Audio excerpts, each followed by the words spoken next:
Welcome to our deep dive into cryptography. Yeah. We're going to be cracking open Bruce Schneier's Applied Cryptography. Oh, a classic. It's a classic, right? To explore the algorithms and concepts that keep our digital lives secure. Yeah. You've given us quite the stack of excerpts to work with. Yeah. So we'll be uncovering everything from key lengths and algorithm types That's right. to digital signatures and even touch on the wild world of quantum cryptography. Yeah, it's a fascinating field, and Schneier's book really lays the groundwork. Right. What's great about the excerpts you've chosen is they highlight just how much cryptography impacts our daily lives, Oh, for sure. often without us even realizing it. Right. It's easy to take it for granted until something goes wrong. Yeah. So before we get ahead of ourselves, let's start with the basics. Okay. What exactly makes up a cryptosystem? Okay, so a cryptosystem is a system for transforming information to keep it secret. Okay. Think of it as a set of rules and processes that combine algorithms, keys, plaintexts, and ciphertexts. Right. So you have your plaintext, which is your original message. Okay.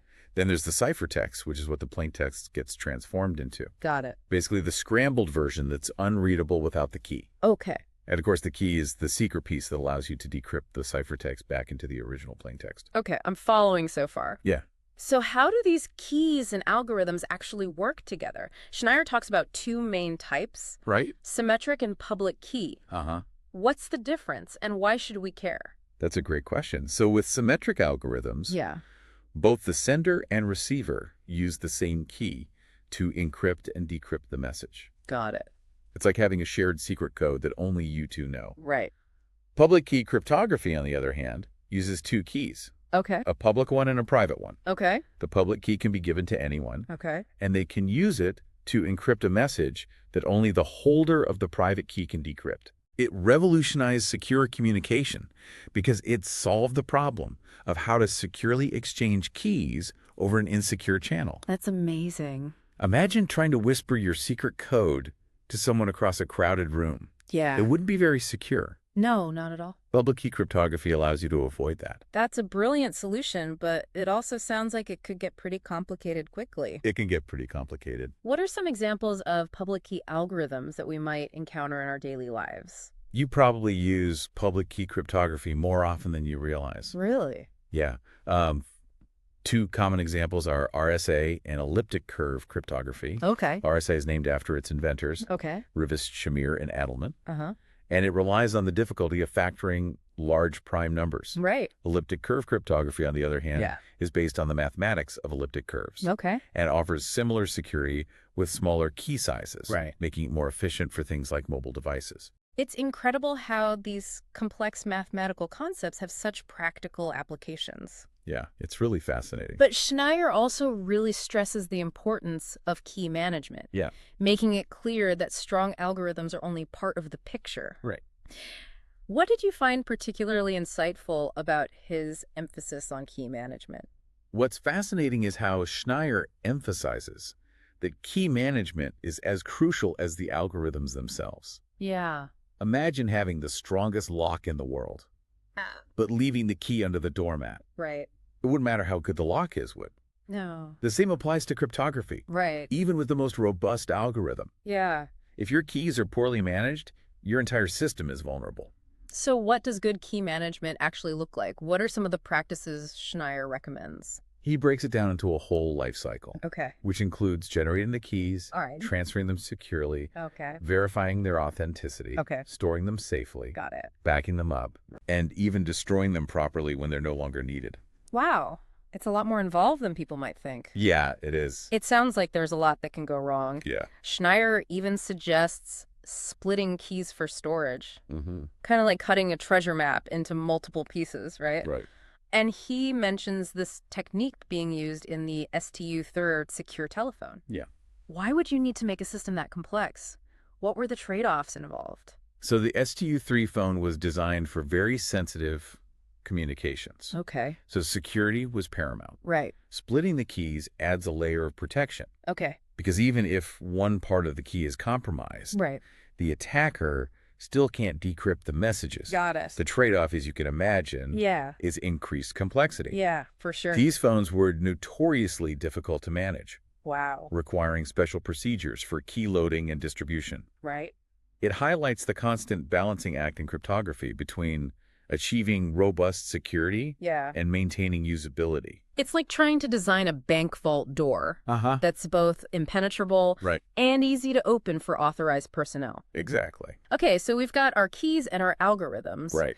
What about the different types of algorithms and modes? Yeah. Schneier dives into this a bit, Hmm. almost like peeking under the hood of how these systems work. Yeah. What were some of the key things you took away from this section? One thing that stood out Okay. was his explanation of the electronic codebook mode, or ECB. Okay. It's one of the simplest modes of operation for block ciphers, Right. but it's also one of the most vulnerable. Okay. He uses a simple visual example to illustrate this. Okay. If you encrypt an image using ECB mode, Yeah. you can still see the outlines of the original image in the ciphertext, Wow. because identical blocks of plaintext result in identical blocks of ciphertext. So even though the information is technically encrypted, Right. there are still visual patterns that could give away crucial information. Exactly. It's like trying to hide a message by simply rearranging the letters. Oh, yeah. It might look jumbled at first glance, Uh-huh. but with a bit of analysis, the original message could be reconstructed. Right. Choosing the right mode for your specific application is crucial, Okay. and Schneier makes that point very clear. Yeah. He also discusses these clever techniques, Okay. like ciphertext stealing, for handling incomplete blocks of data, Right. and block replay attacks, Oh, wow. where an attacker can manipulate ciphertext blocks to alter the meaning of the message. Wait, hold on. Yeah. How could someone change the meaning of a message just by manipulating blocks? Can you give an example of that? Okay, imagine an encrypted message that says, transfer $100 to account X. Okay. An attacker, using a block replay attack, Right. could potentially swap the block containing account X Oh, wow. with another block containing a different account number. Yeah. If the system isn't designed to detect these manipulations, Right. the money could end up in the wrong hands. Right. That's terrifying. It is. It really highlights how even seemingly small details can have huge implications for security. Absolutely. Yeah. Cryptography is all about paying attention to those subtle details Right. and making sure every step in the process is secure.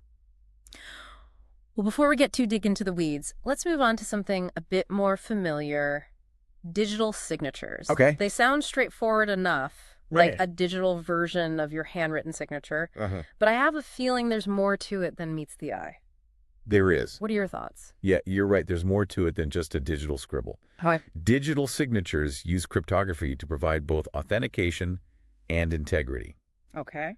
Authentication ensures that the message actually came from the sender Right. and wasn't forged by someone else. Right. Integrity, on the other hand, Okay.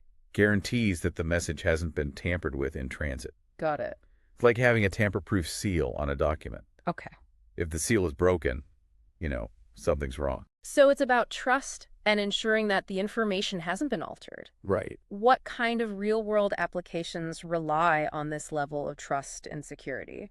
One of the most fascinating examples Schneier gives is the use of digital signatures. Okay. In nuclear test ban treaties between the U.S. and the Soviet Union during the Cold War, Wow. they needed a way to ensure that the data from seismometers Okay. used to monitor nuclear tests Yeah. hadn't been manipulated. Right. Digital signatures provided that assurance, Okay. allowing both sides to trust the data, even though they didn't fully trust each other. That's amazing. Cryptography playing a role in international diplomacy. Talk about high stakes. Yeah, it's really incredible. But Schneier also points out a potential vulnerability if the same algorithm is used for both encryption and signature verification. Mm-hmm. Why is that a problem? Using the same algorithm for both purposes can create a weakness that attackers could exploit. Right. It's like using the same key for your front door and your back door. If someone gets a copy of the key, they have access to your entire house. Right. In cryptography, it's essential to use different algorithms and keys for different purposes Got it. to compartmentalize security Yeah. and minimize the impact of any potential breaches. That makes perfect sense. Yeah. Now I want to talk about something that Schneier calls the heart of secure systems, Okay. randomness. Mm-hmm. What's so special about randomness in the world of cryptography? True randomness is incredibly difficult to achieve. Yeah. Especially in the deterministic world of computers. Right. Computers are designed to follow instructions. Yeah. So creating something really random is a challenge. Right. We often rely on pseudo-random number generators, Right. which are algorithms that produce sequences of numbers that seem random. Right. But, as Schneier explains, Yeah. these pseudo-random sequences can have hidden patterns Okay. that a clever cryptanalyst could potentially exploit. It's like those number guessing games where you think you're being totally random, but there's actually predictable pattern to your choices. Exactly. For truly secure systems, we need a source of randomness that goes beyond these predictable patterns. Right. Schneier mentions a real-world example Okay. called the SKI authentication program, Right. which relies on what are called one-way functions. Yeah. Hold on. Okay. What exactly is a one-way function? Right. And how does it help with randomness? Think of a one-way function, like mixing different colors of paint together. Okay. It's easy to mix the paints, Mm-hmm. but it's incredibly difficult, practically impossible, to separate them back into their original colors. Oh, wow. One-way functions in cryptography work similarly. Okay. They're easy to perform in one direction, Right. but incredibly difficult to reverse. Got it. This property makes them invaluable for generating cryptographic keys Right. and ensuring true randomness. So it's about finding processes that are easy to do, Yeah, but virtually impossible to undo. right. That's fascinating. It is. All of this talk about randomness makes me realize just how much trust we place in these systems. Yeah. We're relying on these complex mathematical concepts and algorithms to protect our most sensitive information. It's a lot of responsibility. It is a huge responsibility. And that's why it's so important to understand the underlying principles of cryptography, Yeah. both the strengths and the potential weaknesses. Right. Schneier's book does a fantastic job of breaking down these concepts. It does. And the excerpts you've chosen are a great starting point for this deep dive. I agree. Well, now that we've laid the groundwork, I'm ready to get into some specific algorithms. Okay. Schneier spends a lot of time on DAS idea and skipjack. Yeah, Shall we dive into those next? absolutely.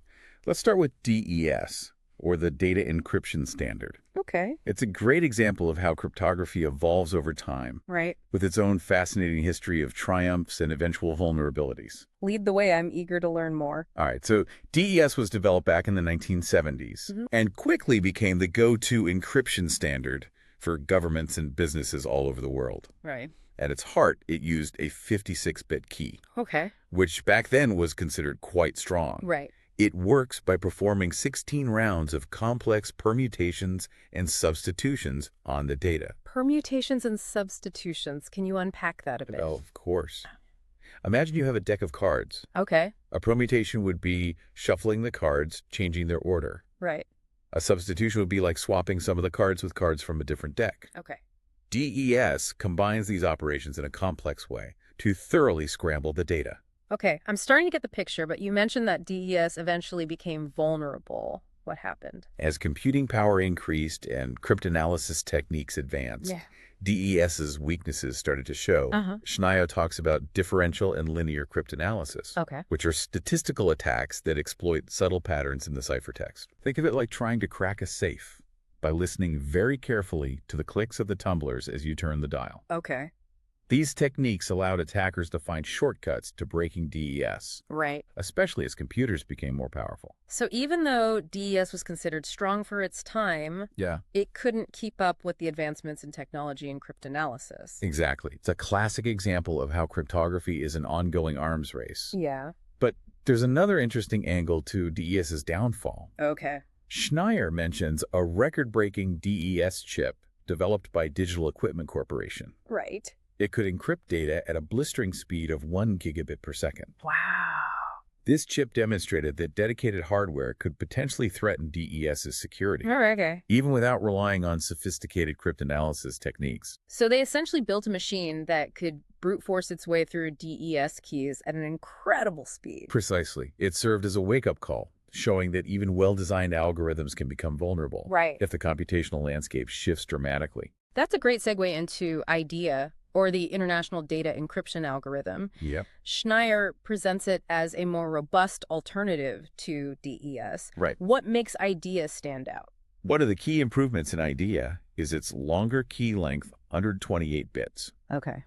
This makes it significantly more difficult to crack using brute force methods. Got it. It also incorporates mixing operations from different algebraic groups, Right. making it resistant to the kinds of attacks that crippled DES. Okay, longer key, more complex operations, but you said mixing operations from different algebraic groups. Can you explain that in a way that doesn't require a PhD in mathematics? Think of it like combining different types of locks on a single door. Right. You might have a combination lock, a padlock, and a deadbolt, Right. each with its own unique mechanism. Got it. IDEA uses different mathematical locks to scramble the data, Okay. making it much harder to pick. I see. So it's about adding layers of complexity and making it difficult for an attacker to find a single point of weakness.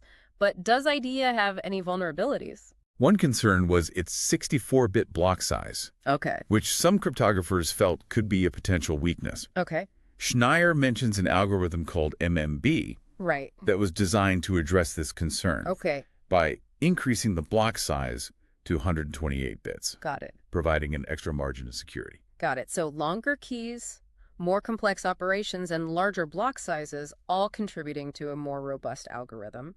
And then we have skipjack, shrouded in secrecy and controversy. Skipjack. Are you there? This is where things get really interesting. Okay. Skipjack was developed by the NSA, Right. the U.S. National Security Agency, Mm-hmm. and for a long time it was classified. Okay. It was designed for use in the Clipper chip, Okay. a tamper-proof hardware chip that the government wanted to embed in all encryption devices. The Clipper chip, wasn't that a huge controversy? Absolutely. The idea was that law enforcement agencies could get a special key Oh, wow. to decrypt communications if they had a court order.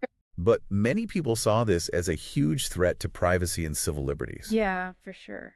The secrecy surrounding skipjack only made things worse. So essentially the government wanted a backdoor into everyone's encrypted communications. That was the concern. Right. And it sparked a huge debate about the balance between security and privacy. Yeah. The NSA did allow a panel of experts to assess skipjack's security, Okay. but the details of their findings were never fully disclosed. That's a bit unsettling. So what do we actually know about skipjack's algorithm? It's believed to be similar in structure to DES, Okay. but with an 80-bit key, Right. making it more resistant to brute force attacks. Okay. However, the controversy surrounding its development Right. and the potential for government backdoors Uh-huh. left a lot of people questioning its true security. It's a reminder that cryptography isn't just about technical algorithms. Yeah. It's also about trust policy and finding the right balance between security and privacy. Right. And that's a debate that continues to this day. Absolutely. It raises important questions about who gets to control access to information Yeah. and how we ensure security without compromising individual freedoms.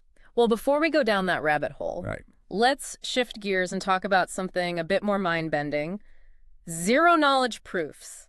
They sound like something out of science fiction. They do, don't they? But the concept is actually quite elegant. Okay. A zero-knowledge proof allows you to prove that you know something Right. without revealing the information itself. Okay. Imagine you have a friend who claims to be able to distinguish between two seemingly identical bottles of wine, Yeah. one incredibly expensive, the other quite cheap. Okay. You want proof, but you don't want to tell them which bottle is which beforehand. I'm intrigued. How would you prove it without giving away the secret? You could present your friend with a covered glass of wine from one of the bottles Okay. and ask them to identify it. Right. Then you do the same thing with the glass from the other bottle. Okay. If they can consistently identify the wine correctly, even though they don't know which bottle each glass came from, Right. you have strong evidence that they genuinely possess the ability to distinguish between the two. That's brilliant. So it's about demonstrating knowledge without revealing the knowledge itself. Yeah. But how does this apply to the digital world where everything is made of ones and zeros? Schneier gives an example using the Hamiltonian cycle problem. Okay. It's a mathematical puzzle that's very difficult to solve unless you know a specific solution. Right. Using a zero-knowledge proof protocol, Okay. you could prove that, a solution to this problem Right. without actually revealing the solution itself. Okay. It's fascinating how these seemingly abstract mathematical concepts can have real-world applications in cryptography. Okay, so zero-knowledge proofs are like a magic trick where you convince someone that you know the secret without actually revealing it. What about secret sharing?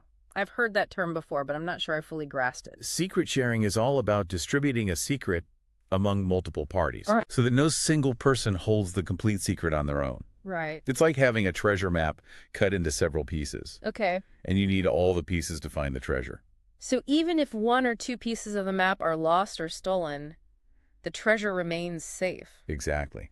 Schneier talks about threshold schemes, Okay. where you set a specific number of shares required to reconstruct the secret. Right. For example, you might divide a secret into 5 shares Okay. and require at least 3 shares to reconstruct it. I see. So even if someone compromises one or two shares, they still can't access the secret. What kind of real-world scenarios would use this kind of system?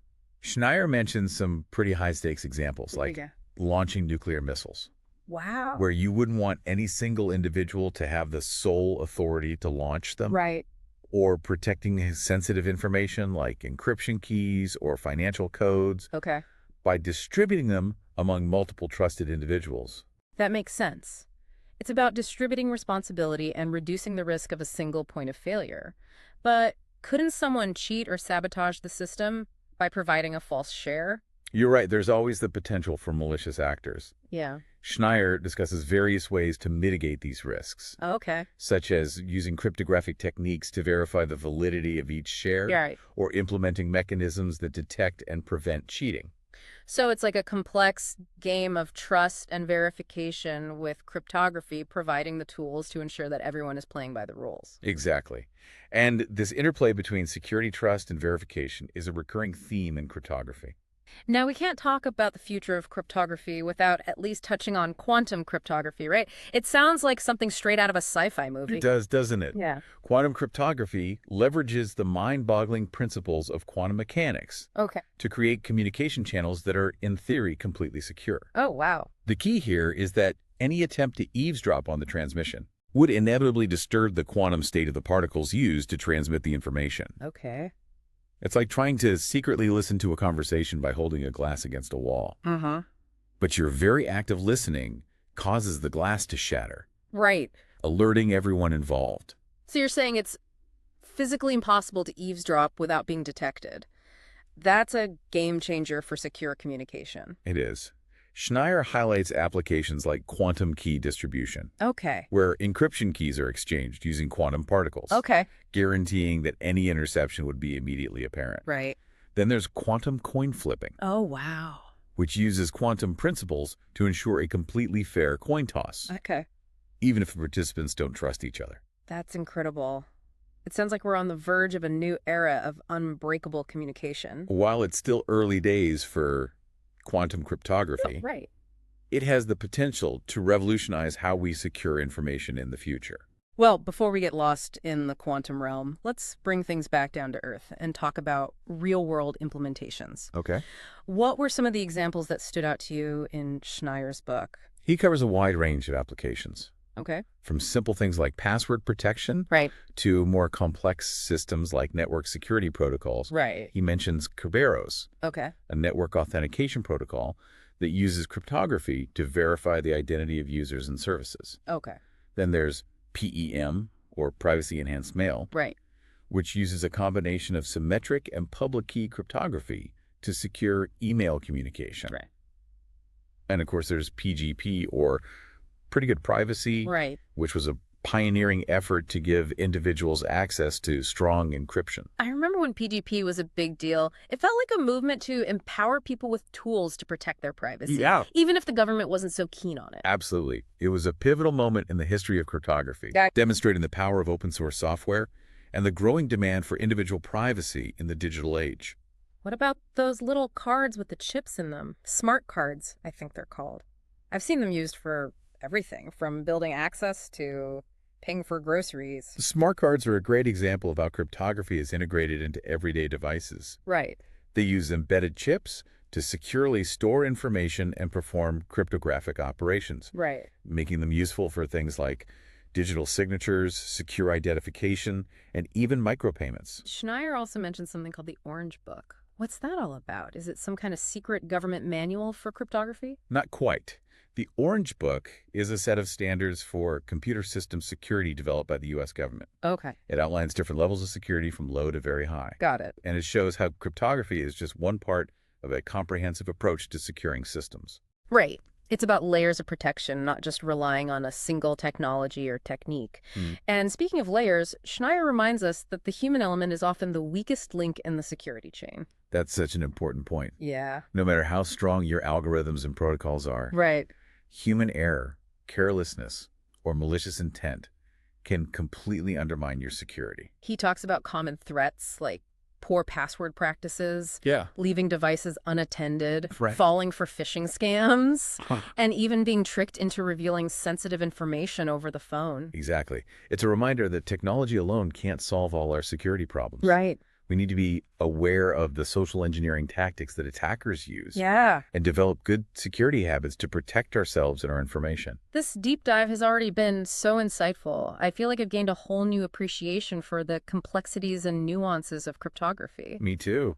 It's a fascinating field, and we've only just scratched the surface, but one thing that's become clear is that as technology continues to evolve, Right. so too will the challenges and opportunities in the world of cryptography. Ready for the final leg of our journey. We've still got some intriguing ground to cover. Lead the way. I'm eager to see what other secrets Schneier has in store for us. Okay, so earlier we touched on the importance of key lengths, Right. but Schneier really digs into the details, talking about how to choose the right key length for different security needs. Yeah. He even discusses how long a key should be to remain secure for a certain number of years, Right. which seems incredibly forward-thinking. Yeah, it is. It's a crucial aspect of cryptography that often gets overlooked. Yeah. People tend to focus on the algorithms themselves, but the strength of the key is equally important. Right. Schneier provides some really practical guidelines. Okay. For example, if you're just trying to protect information from casual snooping Right. or someone with limited resources, Right. a shorter key might be sufficient. Okay. But if you're dealing with sensitive data that needs to remain confidential for decades, Yeah. you're going to need a much longer key to withstand potential attacks from well-funded organizations Okay. or nation-states with vast computing power. He even breaks it down by year, doesn't he? Like how long a key would need to be to remain secure until, say, 2030 or 2050. Yeah, he does. It makes you realize that what seems secure today might be woefully inadequate in a few years as technology advances. Exactly. He emphasizes the concept of brute force attacks, Right. where an attacker systematically tries every possible key combination Okay. until they stumble upon the correct one. Right. As computing power increases, Yeah. the time it takes to perform a brute force attack decreases. Right. That's why key length is so critical. It's about creating a barrier that's practically impossible for an attacker to overcome, even with massive computational resources. It sounds incredibly tedious trying every possible key combination. It is. But with enough computing power, wouldn't a brute force attack eventually work against any key no matter how long? Theoretically, yes. Mm. But as key lengths increase, the computational effort required for a brute force attack becomes astronomical. Oh. Schneier illustrates this using a brilliant analogy. Okay.